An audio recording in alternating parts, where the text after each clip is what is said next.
All right. Hello, everyone. Welcome back to another episode of Sober Yoga Girl. I am so excited to have Jill with me here today from Sober Powered Podcast. So, welcome, Jill. How are you? I'm good. Thank you so much for having me. I'm so excited to meet you and chat with you and hear more about your story. Yeah, thank you. So, why don't we get straight into it? Maybe you can tell me a bit about yourself, who you are, and where you're from. Yeah, so I'm Jill. I am from the Boston area, so I grew up here and never left. I work at a biotech company, so I'm a biochemist. Yeah, and very, very average, simple life, nothing special. I didn't really travel very much as a kid. I just kind of played a lot of video games. I was really bullied for all of middle and high school, so I really kept to myself and just studied and hung out with my brother, went to bed early. So I think that protected me too, because I was never invited to parties and I didn't even know about parties. So yeah, just bullying, and then went to college, went to graduate school, and now I work at one of the companies that you guys probably hear about a lot in the news. We made one of the vaccines, actually. Oh, wow. Oh, my goodness. What company is it? I don't know if I can say the company because we got this social media lecture about what we can and can't say. So I just say one of the companies. But yeah, it has been so cool to work at one of the companies and be involved in that work. And it's just a really exciting time. I'll have that forever. Yeah. 50 years from now, I'll remember that I worked at one of the companies, That's amazing. That's so cool. And so tell me a bit about your drinking. So how did you start drinking? Yeah. So like I said about the bullying, so I didn't drink at all in high school, not even once. I had my first drink when I was 18. And I was on a cruise with my parents. So we were in Bermuda, and the legal drinking age is 18, and I was 18. And I had my parents' permission. It was legal. It was okay. I got the glass of wine myself. And then I was just hanging out with my brother. And when I got the buzz on for the first time, I felt this intense wave of shame. And I felt like I was bad. I did something wrong. And I had connected the buzz and getting drunk to being bad. So drinking is okay if you don't get drunk, then you're a bad person. And I didn't realize the buzz that I had on half a glass of wine, I wasn't even close to drunk. But after that, I didn't drink at all for a while. And I went to college after that vacation. And in college, I got really obsessed with being thin. And that was my life's dream, was to be thin. And I would research how to be thin, what kind of diets were the best to do.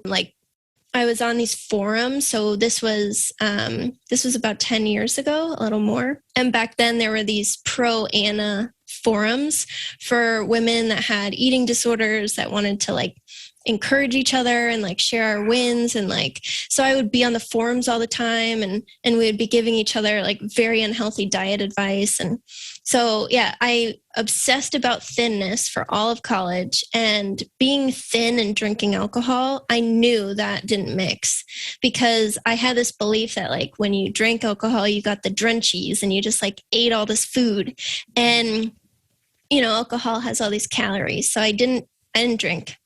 And then when I went to graduate school after college, that was when I started drinking. And that was because when you're in graduate school for science, it's a full-time job.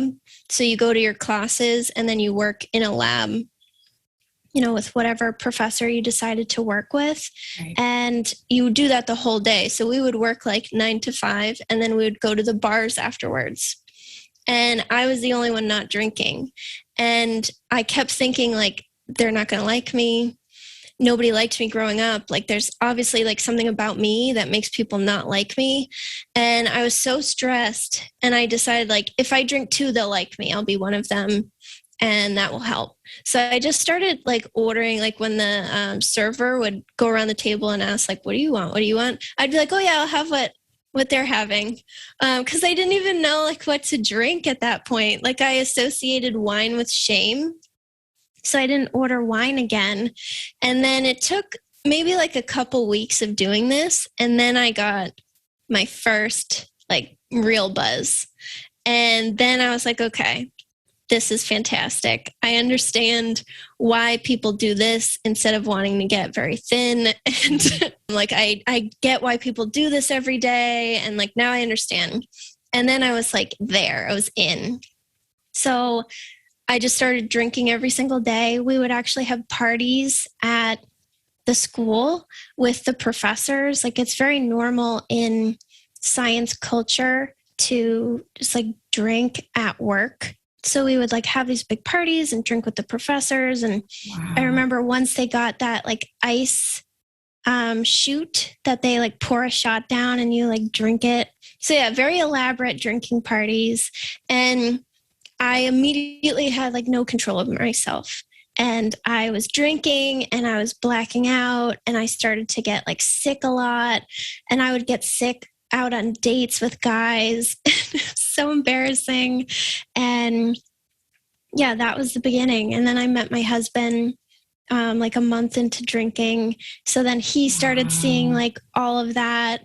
And yeah, I just didn't understand like having one or two and stopping. And I didn't understand like how drunk I would get if I had like one more. So if I had already had 5 and like then I had 6, I wouldn't understand like, well, you're going to be like really, really drunk if you have another one. And yeah, all of this just came together to be a huge, big mess. Yeah. And that was my first drinking year. Wow. And you know, you have an unusual story in that most people that I've spoken to start drinking pretty young. And so you're a little bit of a later bloomer, but it sounds like it was like almost like immediate, like almost like catching up for all those missed years. Like you just kind of like dove into it. Yeah, I didn't waste any time. Everybody had been drinking for many years before me. And I was like worse than them right away. Like didn't waste any time. And so how did your drinking, like how long were you drinking and did your drinking accelerate over time? Yeah, so after that first year, I decided to leave graduate school. So I was in a PhD program and I just decided it wasn't like the best fit for me. And I changed my career to be a teacher. And what I learned in graduate school is like work is very stressful and you drink to unwind after work and drinking helps you with stress. Right. And teaching is even more high stress. And so I just started drinking every day. And I had all this stress and I didn't think it was like a problem or a big deal. I was like, I'm very stressed out. So if I have a drink, now I won't be, and then I'll be good. So after like the first year of my drinking, I was a daily drinker. And then I stayed a daily drinker for the whole time. Yeah. And I remember, I think the second year of my drinking, I had a very high stress teaching job, which encouraged me actually to go back to school and get my master's and change careers. But I would come home from work and I would make these Cosmos in a pint glass. And it would be like basically all vodka and then like a lot of triple sec and then like a splash of diet cream because you gotta get the diet. We don't want the sugar in the juice. And yeah, and this was in a pint glass. So it was a huge amount of alcohol. And then halfway through that school year, I started having 2.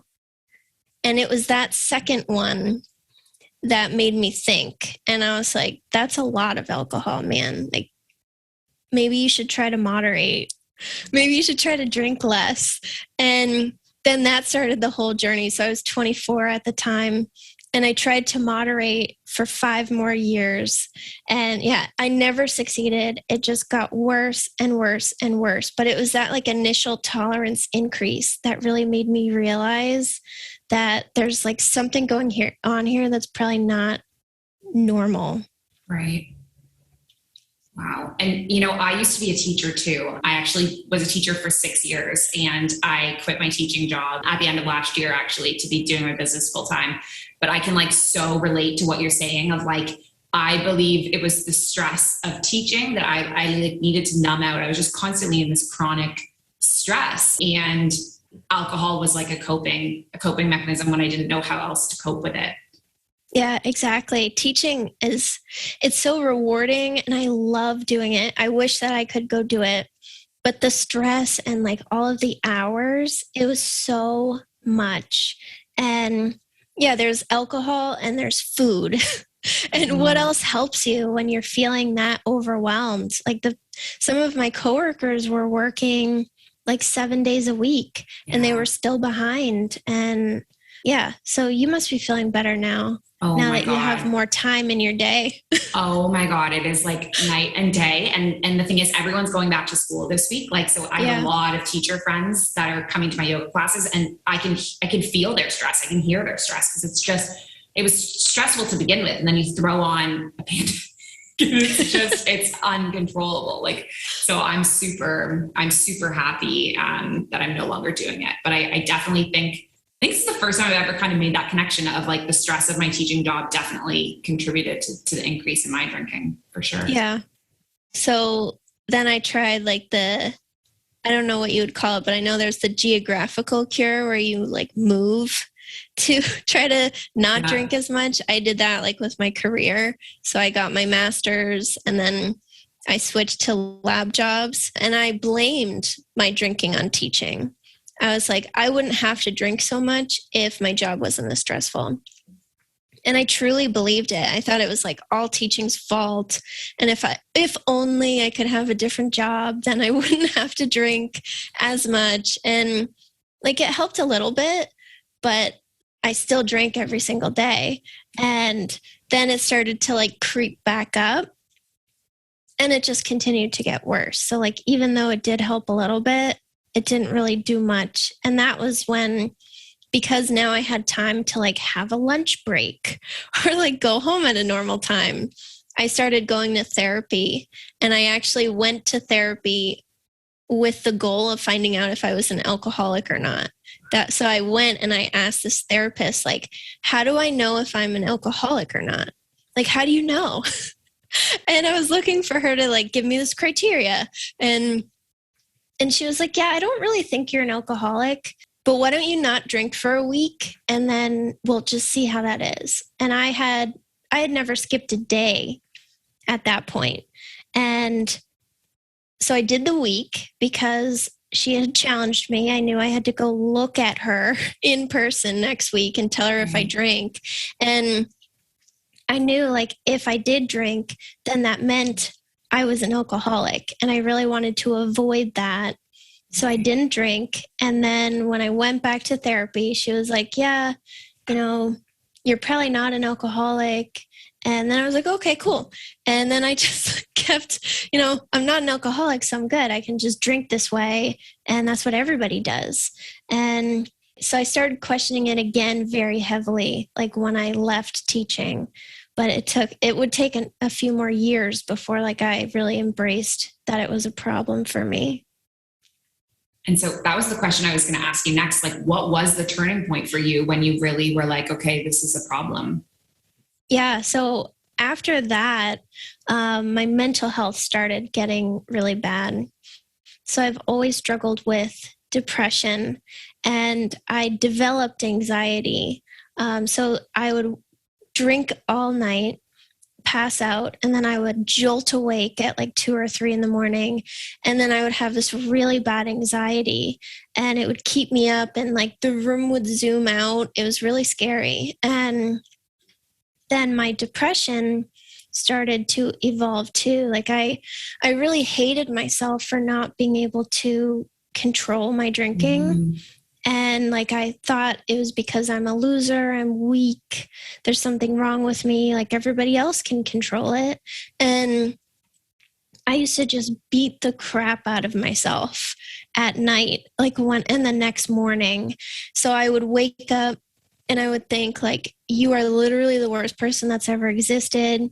You're a loser. Everybody hates you. Like all of these bad things. And I would threaten myself, like, if you can't figure out how to moderate, then you're an alcoholic and you have to get sober. And like, everyone's going to call you an alcoholic. So I was just really abusing myself.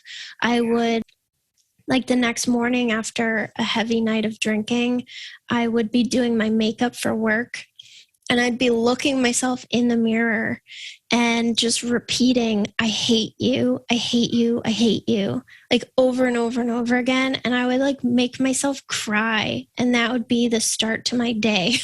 It's like making myself cry because I hated myself so much. And then by lunchtime, the hangover starts to fade. And I'm like, oh, well, you don't really want to never drink again. And, if you don't drink today, like that's good and all, but your goal is to moderate. So you should practice drinking and stopping, and like not drinking wouldn't help you at all. And I would talk myself back into it, which wasn't very challenging. But I really believed if I could practice stopping enough, I could make it like something that I did naturally.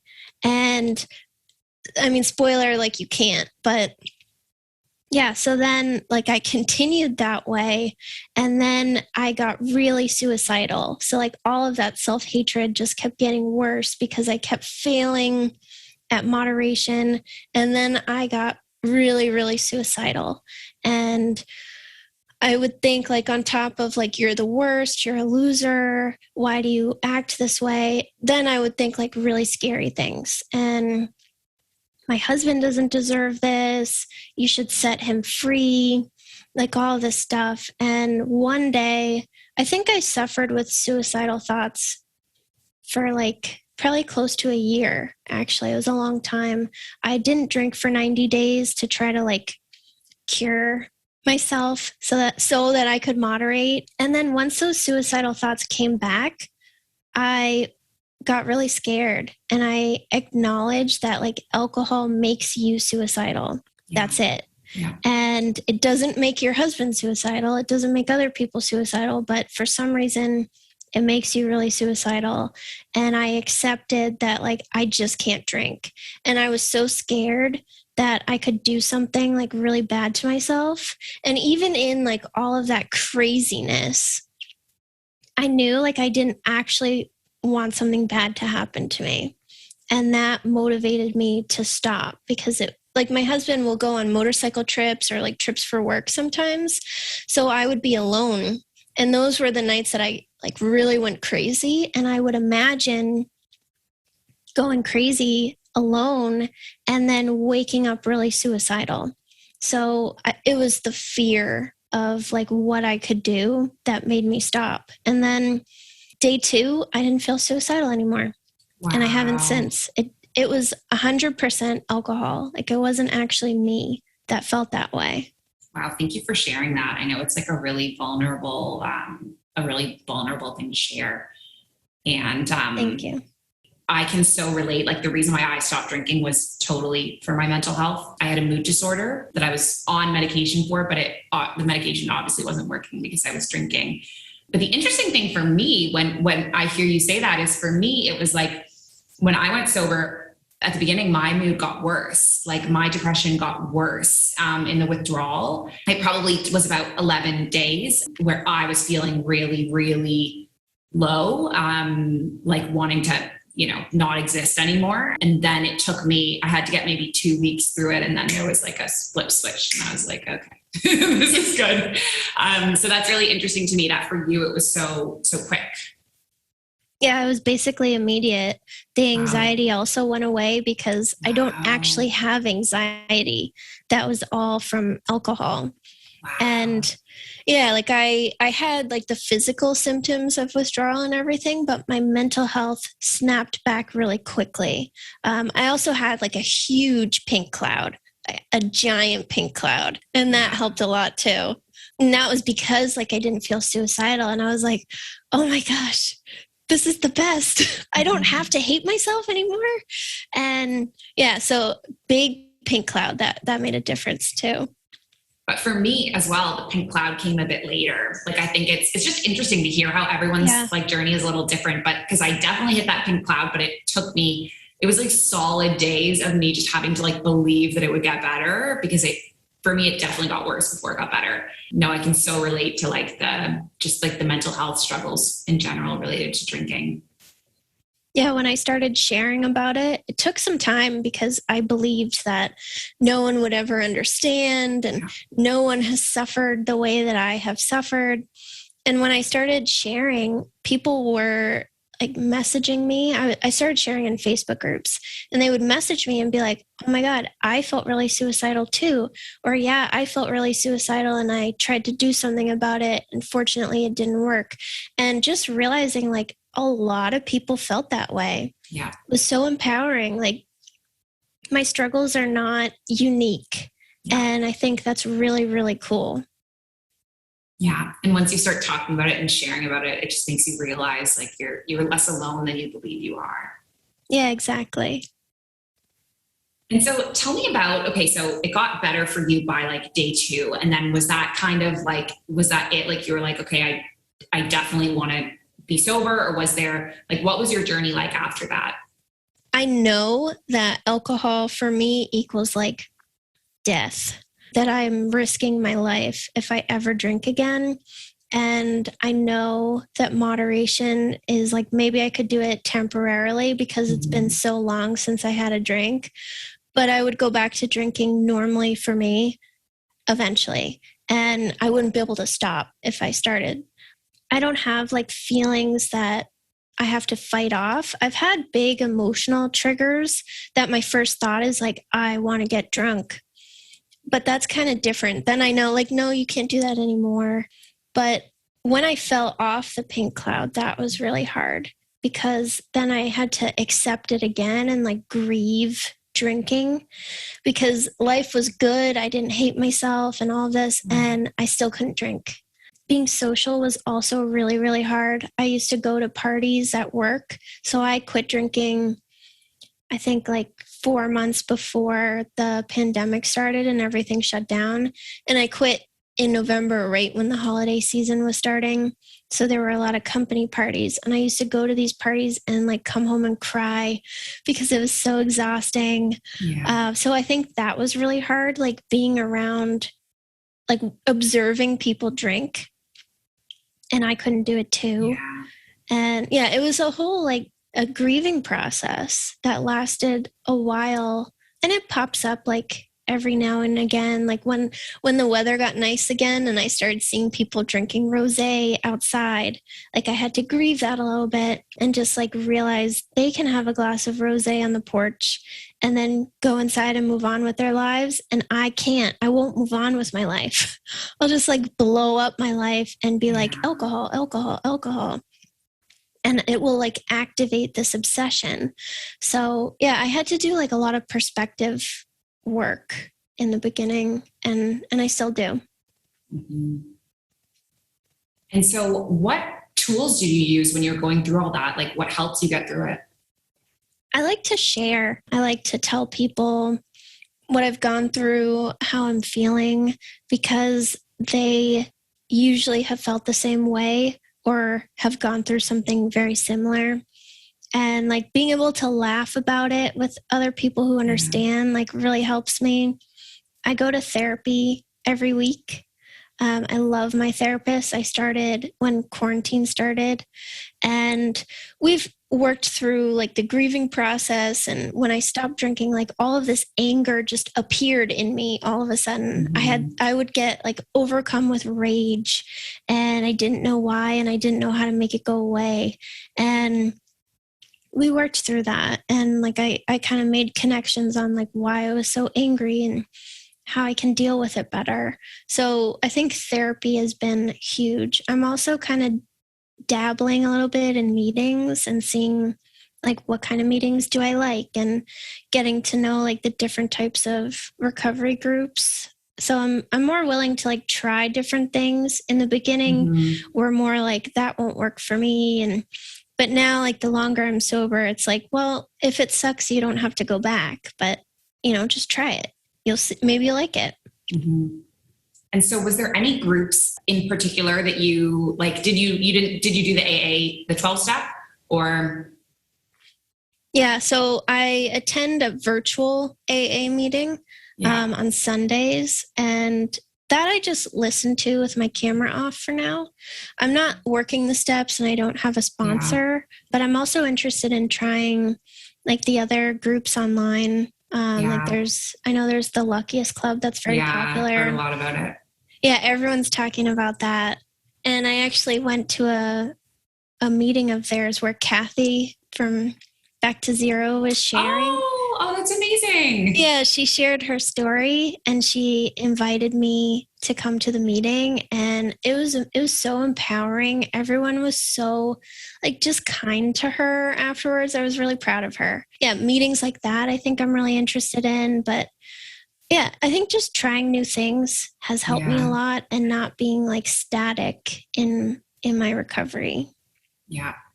I have been really into, like, obviously I have my own little sober community, and it's the only one I've ever known because I was never part of, I mean, I joined 1 year, no beer to quit, but I never did any of the live Zoom or anything. And so anyway, I have been trying to be open to these new things too. So like I had Alex and Lisa from Be Sober on the show, and they invited me to come try one of their lounges. And it was nice to just kind of like get into a different community and see how they do things and how they approach things. And yeah, there's so much out there. There's so many resources, and I should really try to explore more of them. Yeah, it's scary to try it, but you can go with a friend. That's how I started going to AA, even though it's virtual. I asked a friend who I know goes to AA, can you take me like virtually? And so just like going with a buddy can be really helpful too. Because I was really scared. I was scared of getting judged in a meeting, which is like really dumb, but that was my fear, or like being recognized, like someone I know from work or something. So there's a lot of fears about going to a meeting, but I think they're really helpful. Yeah. I also do you have Clubhouse? I just started going into like the sober Clubhouse rooms, which is really cool because a lot of them are kind of speaking about the 12 step, and it's not something that I've explored myself, but I'm just interested in learning more about all different ways that different groups do things. And I'm sure I can take something from everything. So. Yeah, that's a really good point. I didn't think about Clubhouse because it is like, I listen to a meeting. You can listen to, that's a really good point. I should look into that actually. Yeah, it's super cool. So tell me about, how did you end up starting your podcast? Like, how did you get into that work? Yeah, so because of all the self-hatred that I had, and like I blamed myself and I thought something was wrong with me, when I stopped drinking, I really wanted to understand, like, is that the truth? Am I actually a loser who can't control myself? And like, if I could just be stronger, I could drink normally. Because this is what I do, like for my job, I just started researching it and like reading papers and reading about like the different research that's going on in addiction and all the different conclusions. And I would just do that every day, like by myself. And around like 7 or 8 months sober, I woke up one morning and I had learned like so much, and it helped me so much to stop like blaming myself. And it was helping me deal with shame that I just decided like, everybody should know this kind of thing. And I thought about it, like I could make a blog, I could start a YouTube, I could start a podcast, and YouTube felt like really scary. So I was like, I'm going to podcast. There you go. That's how you share. And yeah, I just like recorded it the same day and launched it. And that was it. Like I just like put it out there. And so I took like all the research that I was doing, and now I just like talk about it, which is, it's fun for me too, because I have to think about like different topics now that I've been doing it for almost 2 years, like all of this reading. So I try to find like the latest experiments, and yeah, it's really good. And it's helped me realize like, it's not my fault. I didn't do anything wrong. There's a lot of reasons something like this could happen to a person. Yeah, so it's just been very freeing to educate myself. Oh, that's amazing. And I'm sure it's having such an impact on like so many people. Like I'm sure like you experience the benefits just in you making it, but then all of the listeners probably changing people as well. Thank you. Yeah, sharing is so helpful. I love to share. And so I have one more question for you. So I'm wondering, if someone wanted to quit drinking, go on a sober journey, what advice would you give to them? I think expose yourself to sober content like this podcast as much as you can. I started being an active member of sober Facebook groups like over a year before I even tried to stop drinking. And I would post in there. And people understand, even if you're still drinking, we know where you're at. Like we can see exactly what's going on, and there's no judgment, and those groups are really safe. And even if you're just a lurker, I think just hearing the way other people think, because we believe like we're so unique, and seeing that people think exactly the same way that you do is really helpful. So there's podcasts, there's YouTubes, there's Facebook groups, the Instagram community is huge. Just like exposure, I think really helps. Yeah. Oh, yeah. It's amazing advice. And there's so many different stories and different people out there, and like finding the person that resonates with you, and it will be different for everyone based on like our own journeys. But yeah, that's really good wisdom. Thank you. Yeah, that's what has helped me. Well, Jill, thank you so much for being on the show. It was so nice to finally meet you after being connected on social media and kind of hear more about your story and your journey and how you got to where you are. Yeah, thank you for having me on and allowing me to share. I hope to see you soon, and we'll stay connected. Thanks. All right, take care.